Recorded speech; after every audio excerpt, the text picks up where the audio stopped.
Namaskar, bom dia para todos. Uma folha aqui me recebendo. Estou fazendo essa live hoje no jardim, debaixo de uma sombra, contando com a temperatura que nós estamos agora e buscando o ventilador da natureza, que é o vento. Então, isso já é a primeira deixa desse vídeo de hoje. Por quê? A Ayurveda é a ciência da vida. Então, como ciência da vida, o que acontece? O semelhante vai agravar semelhante. Então, se eu nesse momento faço esse vídeo dentro da minha cozinha, vai agravar a temperatura, porque está um dia quente e eu vou fazer num ambiente quente.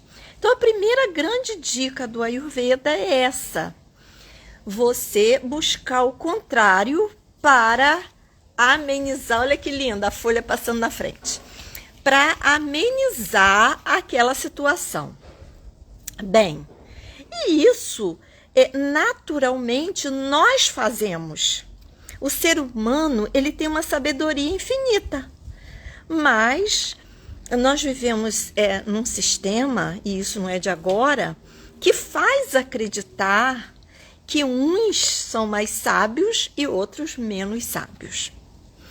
E isso nós sabemos, não vamos discutir aqui, mas nós já sabemos de onde isso vem, como se estabelece.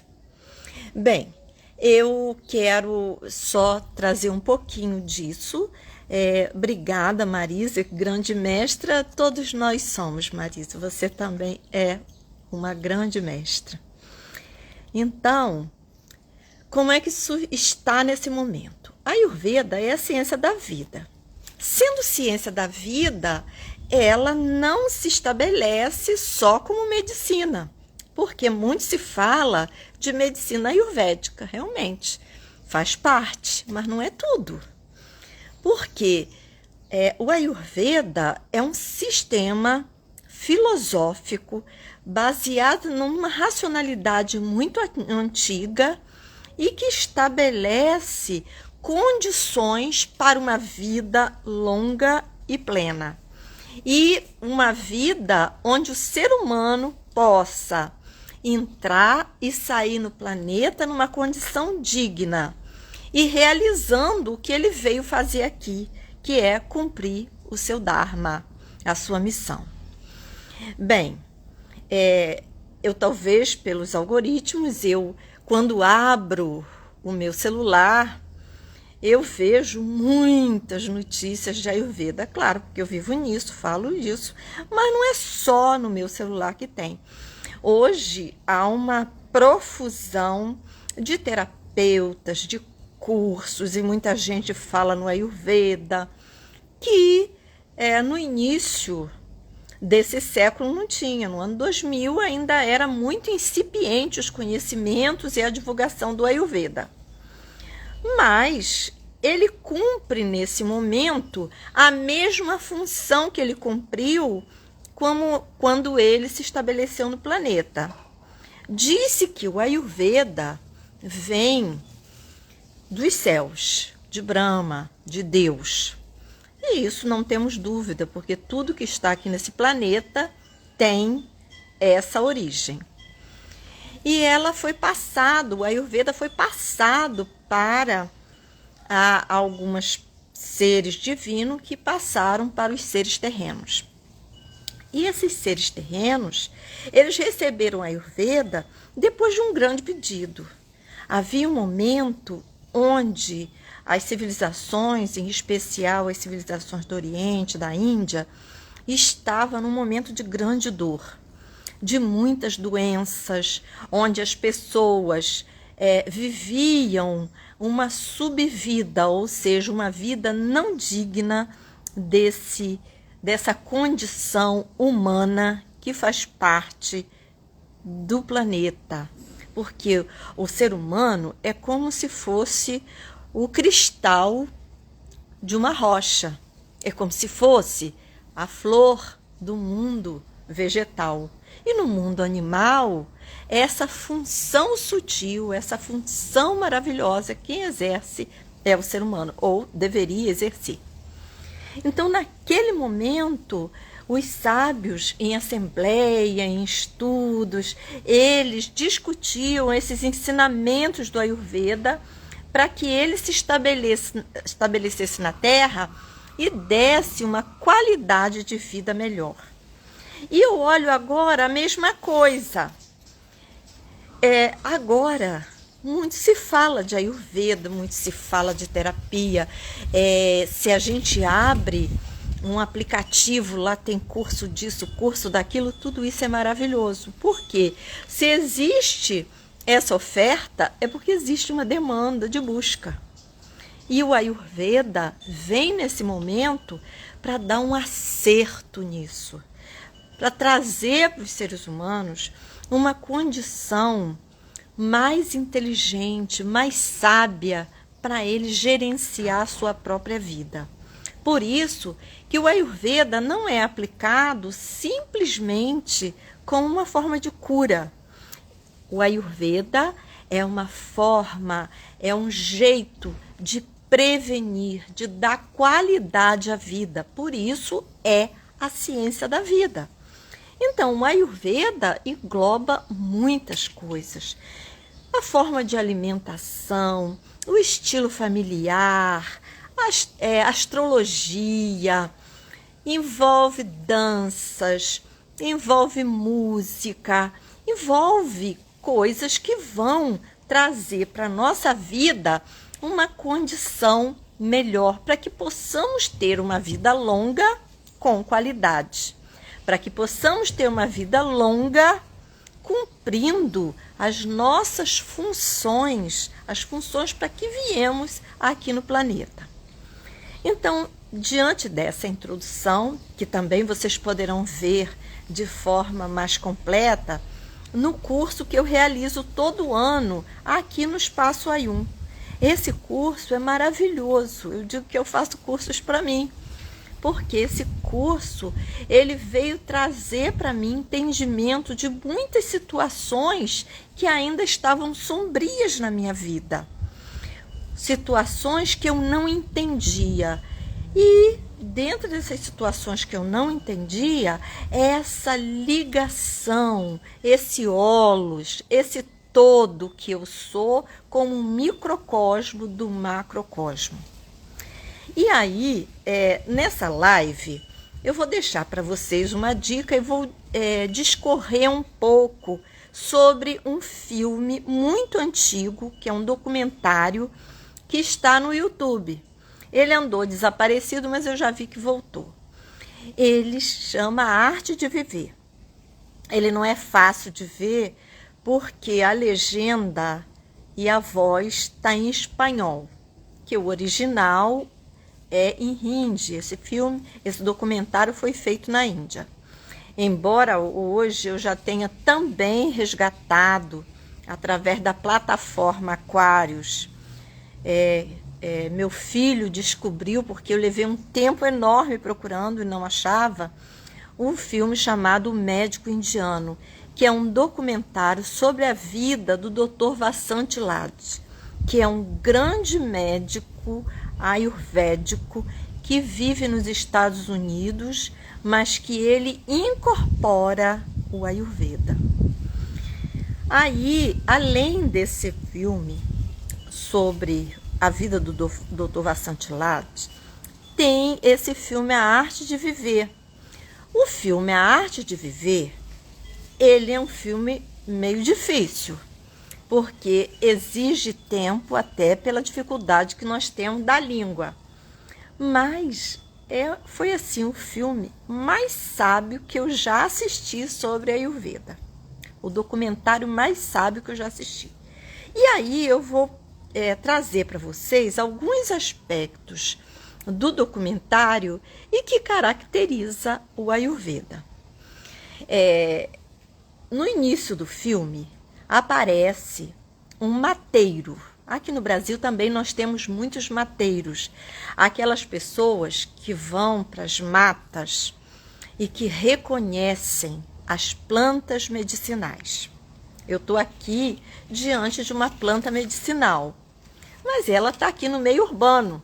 Muita gente já conhece, muita gente já estudou, já experimentou, mas o mateiro é aquele com a sua vida mais recolhida, vivendo junto à natureza. Ele vai reconhecer plantas que vão trazer amenizações para doenças e incômodos humanos. Então o filme começa com esse mateiro. Ele vai num banhado, não chega a ser numa floresta, onde recolhe algumas ervas. Aí já começa o primeiro momento. Momento esse que nós já perdemos. Ele se abaixa com um cesto e antes dele arrancar aquela planta, ele faz uma oração. Ele pede licença à planta, ele entrega a Deus aquela missão, porque ele está fazendo aquele serviço, porque ele vai levar aquelas plantas para um centro de tratamento ayurvédico, vai encaminhar para um médico. Aqui no Ayurveda nós chamamos de vádias. Esse é um detalhe muito, mas muito interessante. É o reconhecimento de toda a criação como divina. Imagina que vivemos em um momento onde um ser humano não reconhece o outro como parte de si mesmo. Ainda estamos muito distante de reconhecer essa árvore que está aqui, os animais, sejam grandes, sejam pequenos. Caiu aqui. Aí, sejam grandes, sejam pequenos. Reconhecer tudo como criação, tudo como consciência. Consciência mais ampla, consciência menos ampla, mas tudo fazendo parte de um sistema. Por quê? Não vou nem conversar, porque todo mundo sabe disso. Por que dessa quentura toda? Há um momento, a camada de ozônio, tudo isso, mas fica debaixo de uma árvore e veja que coisa maravilhosa que é. Porque a árvore, ela tem a folha, ela tem a capacidade de absorver os raios infravermelhos que vêm do sol. E por isso que é tão confortável ficar debaixo de uma árvore. E a árvore já está provada que ela tem uma sabedoria e ela tem uma comunicação entre elas e também com os seres humanos e com os animais. Isso é o início do filme. Depois ele leva o cesto cheio das ervas lá para o consultório do médico. E o médico faz uma descrição do que é o Ayurveda, dos tratamentos que ele faz, dos clientes, e ele aborda dentro do trabalho dele aquilo que é a base do Ayurveda, a base do reconhecimento das bioenergias. Essas bioenergias que formam toda essa natureza. E que elas se juntam para dar característica aos seres humanos. E aqui chamamos de dosha, e ele faz uma explicação sobre isso. Aí logo a seguir vem o filho dele. E ele vai ele vai pegando as ervas e vai ensinando para o filho. Aí entra outra coisa muito, muito longe de ser compreendido.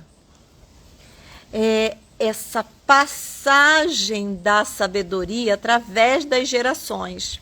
E ele conta que ele está ali fazendo aquele trabalho. Ele se tornou um médico da 14ª geração. Então imagina 14 gerações aprendendo, praticando aquela arte. E isso é uma coisa que nós também já perdemos. É muito comum o filho não querer exercer a profissão dos pais, porque normalmente essas profissões não estão vinculadas, ele desiste de praticar, não é porque ele não gosta, é porque aquilo muitas vezes não está vinculado a um valor material, a um salário que possa ser maior. E isso é uma outra coisa que ele aponta ali. A condição de ensinamento dentro da família, a prática que ele exerce ali com a esposa, que também ajuda naquele consultório, o filho que aprende. Porque a tradição do Ayurveda, ela foi disseminada no mundo assim, passando de gerações por gerações. E teve momentos na história indiana que o Ayurveda teve que ser escondido. Quando os ingleses entram na Índia e começam a fazer uma destruição, eles destroem não só os bens materiais, mas também, não só destroem, eles saqueiam. Eu fui num templo onde haviam vários buraquinhos, onde arrancaram as pedras preciosas. Porque naquela sabedoria, as pedras preciosas eram para os lugares sagrados, era uma oferta às divindades. E aí saquearam. E com isso estabeleceram a condição da medicina ocidental como verdadeira e baniram todos os ensinamentos, todas as escolas de Ayurveda. E ela não se perdeu, ela ficou guardada nos seios das suas famílias, as famílias nos bairros de interior, para que pudesse, depois da independência da Índia, ter um renascimento. E quando ele tem esse renascimento, acontece já uma fusão. O ensinamento do Ayurveda começa a ter formas de ensinamentos ocidentais, o que é muito válido, porque o Ayurveda ele não exclui, ele completa. Então, se você vai, é comum, isso não quero dizer todos, a um médico e faz um tratamento, aponta um tratamento ayurvédico, o médico exclui aquilo. Esse ano aqui no Espaço Ayurveda, esse ano não, foi de novembro para cá, 3 pessoas aqui na minha aula de yoga foi estimulada pelo médico que ela estava frequentando, a não praticar yoga. Não existe tratamento, não existe prevenção sem a prática de yoga. Isso não existe. Porque não sou eu, Firmina, quem está falando. Isso é uma coisa muito, muito antiga. E deu certo, e está dando certo para a humanidade. E aí 3 pessoas foram estimuladas para sair das práticas de yoga. Em troca de uma moça que havia saído, e a médica disse assim: você só está com esses desequilíbrios agora e você se manteve bem até então porque você estava praticando yoga. Então, 3 contra 1 já tá bom. E aí, nesse filme, vocês vão encontrar coisas muito interessantes. Todas, aí no caso, o médico, como eu já falei no início, a Ayurveda não é um sistema médico somente, tem outras coisas. Ele é filosofia, ele é espiritualidade e ele também é medicina. Mas dentro da medicina ayurvédica, você vai encontrar nesse filme relatos e filmagens de pessoas com doenças muito graves e que vão para os tratamentos ayurvédicos e conseguem voltar a ter um equilíbrio. Não só na Índia, o filme relata não só na Índia, mas na França, na Grécia, nos Estados Unidos, em centros de Ayurveda, onde as pessoas são tratadas conforme a condição do seu desequilíbrio. E o filme também vai relatar diversas formas de tratamento. E, como falei no início, uma das formas básicas de tratamento no Ayurveda é o cuidado com a alimentação e o apoio das ervas. Por que eu falo apoio? Porque é como alguém chegar e dizer assim, eu preciso de um chá, porque eu tô com muito refluxo. Aí, ela precisa de um chá. Mas aquele chá não é um medicamento da farmácia. E até o medicamento da farmácia, para ele fazer um efeito melhor, é preciso de uma série de mudanças. E que mudanças básicas são estas? Mudança na forma de alimentação. Mas eu precisava conhecer. Gente, nunca se teve tanta informação. Então aproveita as informações. E o estudo, é necessário que estudemos para desenvolvimento do nosso campo mental, para que esse mental superior se revele em nós.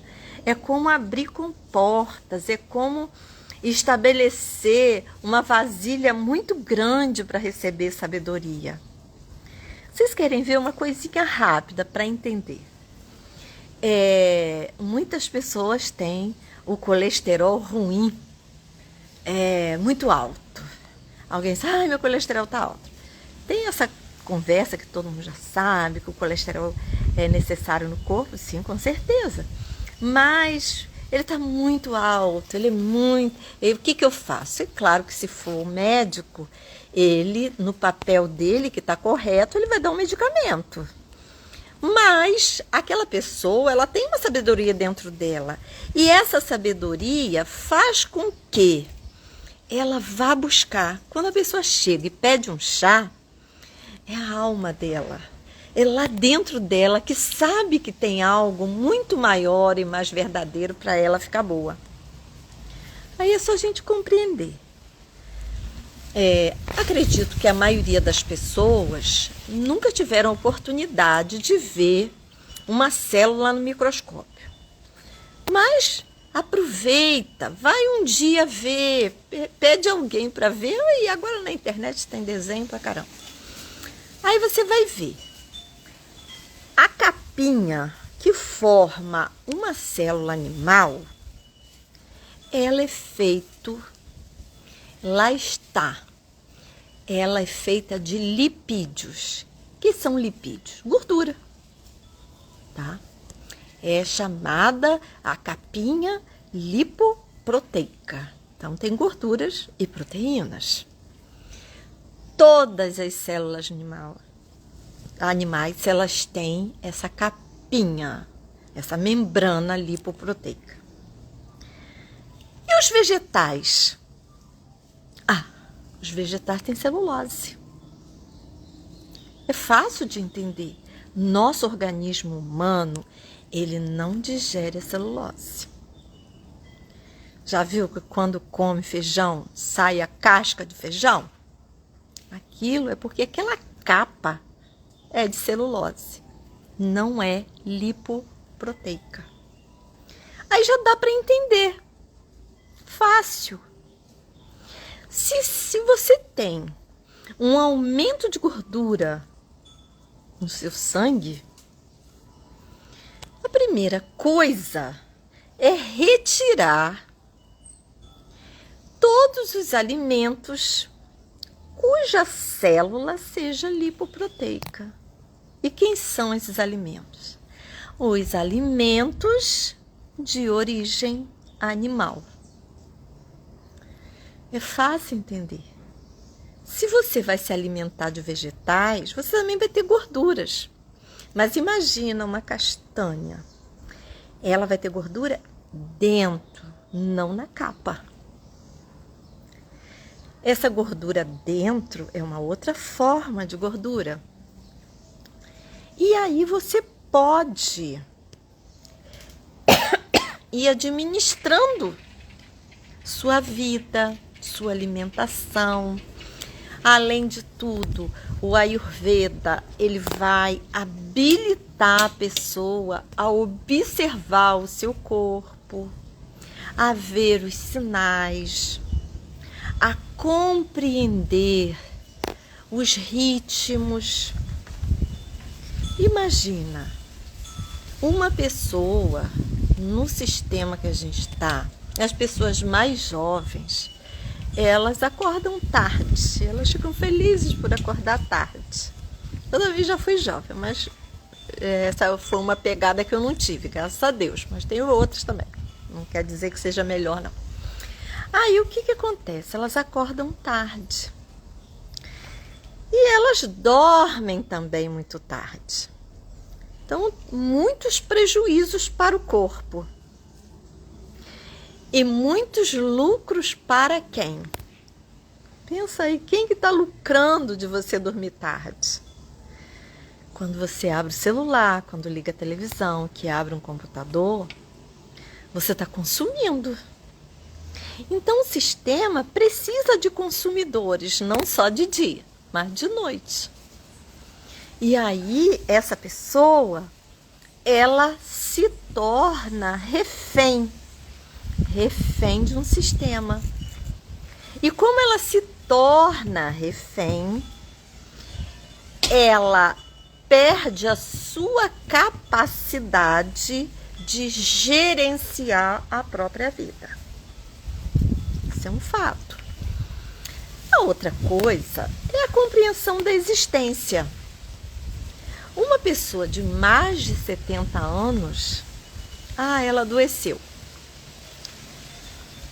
Imagina, é o tempo do desgaste da matéria. Ela pode viver bem? Pode.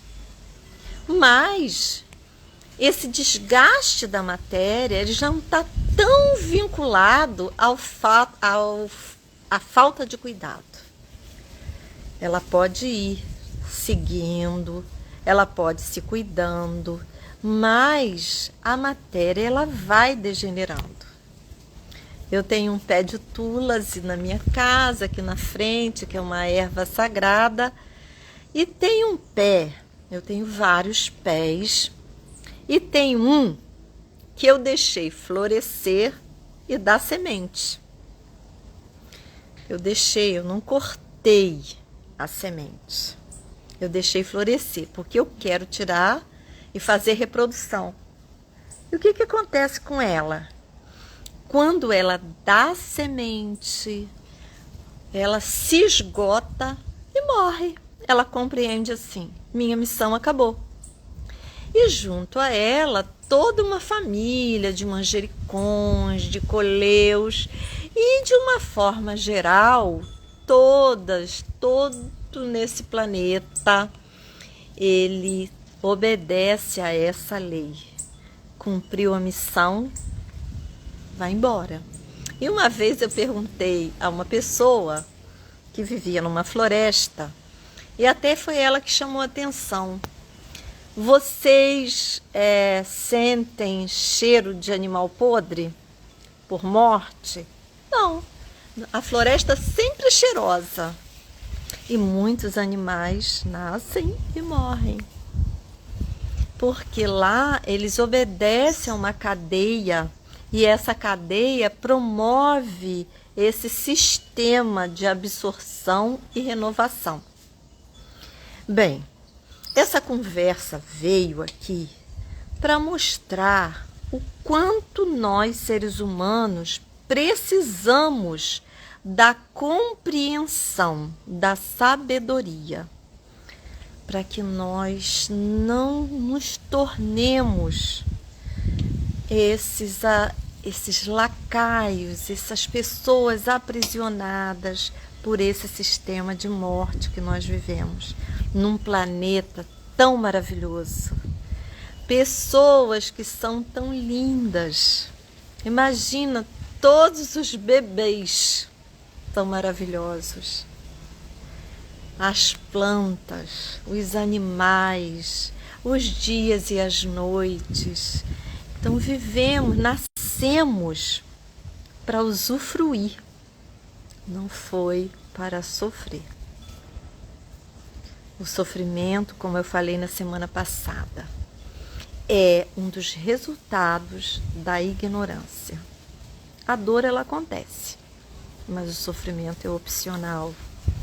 A partir do momento onde nós não compreendemos a realidade, que ela possa ser compreendida cada vez mais por mim, por vocês e por todos. E eu quero hoje encerrar celebrando esse dia de sol. Agradeça a vida sempre, agradeça novamente.